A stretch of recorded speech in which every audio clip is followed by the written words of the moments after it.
Welcome to the Strpd Club, the podcast that strips away the noise and dives deep into the real, raw conversations every man needs to share. Welcome back to the Strpd Club. Guys, this is episode 4. And let me just say, if you're still here rocking with me, thank you, I appreciate it. I hope you're getting something from it. And this is the final piece in this foundational arc of my story.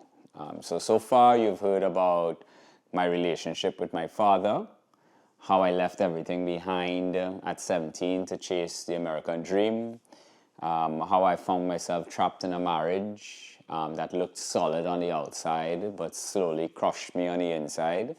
And today we're going to talk about the unraveling, how things really fell apart. And how somehow in that wreckage, I actually found myself. So this episode is called Losing Everything Saved My Life. And I want to take a moment to, address how it shifted. And I didn't get blindsided by a divorce. She didn't walk out. I was the one who finally said something. I remember it clearly. I looked at her in the eyes and said, I'm not happy. Not as a threat, like not out of anger, but because after years of trying, of sacrificing, of twisting myself into a version of me that could survive the dysfunction, I was just tired. And her response? She's like, I'm done trying to please you, bro. You're way too ambitious for me. You always want more. She's like, I give up. Just like that. No, let's talk. No, let's work on it. Even though I was still in a place where I was just like, oh, maybe we should go to therapy. She wasn't even having that. She was just done. So for me, I turned to my priest. I went to my priest at my church and I told him everything. And like any faithful Catholic man, I asked, like, what do I do, Father? He told me, just give her time. She'll come around, he said. She did come around.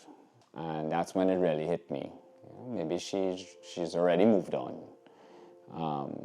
That was a big pill for me to swallow back then.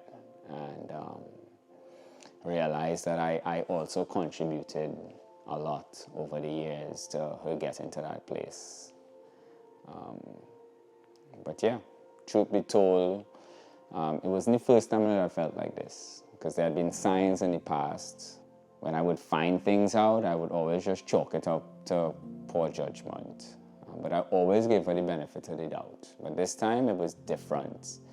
It felt final, if that makes any sense. It just felt like the betrayal wasn't just in the act. It was actually in the ease of it at this time. And a few months after that, I got hit with the final blow. You need to leave. Just like that. Asked to leave my own home that I worked so hard to build, to create this safe space for us, the same house that we moved to. And now, still paying for the house, I had to figure out my next move. I had to find a place, I had to start over, all while keeping it together for the kids, for my businesses, for my career, for everyone around me who had no idea that I was falling apart inside. I wouldn't lie to you, that season, it broke me. I felt disrespected. I felt discarded, defeated. And how do you explain to the people in your life, the ones that all looked up to you, that you were crumbling from the inside out? You don't. You suffer in silence. You still give out the fake smiles. You keep moving. Because men don't get grace. We get expectations. But behind closed doors, your boy was losing it. I was spiraling. One of the hardest years of my life. The anxiety, the sleepless nights, the questions that wouldn't stop. How did you get here? How did you not see it coming? Was I that blind or just that hopeful? I thought I had failed as a husband, as a provider, as a man.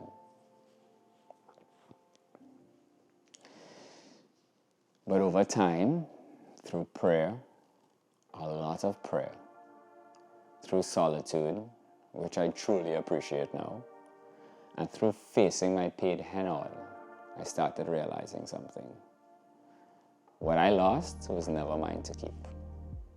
What I built was based on an illusion. And God, in His mercy, let it all fall apart so I could finally see the truth. Because I just wasn't losing a marriage, I was losing my mask. I had spent so many years trying to be what I thought I was supposed to be, strong, steady, successful, that I never gave myself the space to ask, am I even happy? So let me say this to every man listening. Sometimes the thing you think is destroying you, it's actually delivering you. Sometimes what feels like the greatest loss is actually your rescue mission. See, God didn't abandon me. He freed me. He shook the foundation so I could rebuild on something real. Now, I'm not saying it's easy. Still navigating co-parenting, still dealing with the enemy and the aftermath of someone I once loved. But now I'm doing it from a place of peace, from clarity, from strength, from truth. So to every man out there holding it together while falling apart, I see you. You're not failure. You're not your heartbreak. You're not defined by the people who couldn't love you well. You're still here. You're still growing and you're still becoming. And sometimes losing everything is what finally gives you everything that matters. So this is the end of my beginning.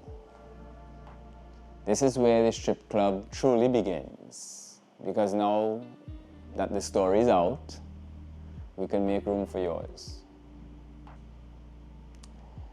And on the next episode, we're going to start by pulling the curtain back on what it really means to heal. Not the Instagram version. The ugly, beautiful, day-by-day truth of what it takes to rebuild a man. So until then, I want you to stay solid, stay honest, and as always, maybe we should say it together, stay stripped. See you next week, my friends.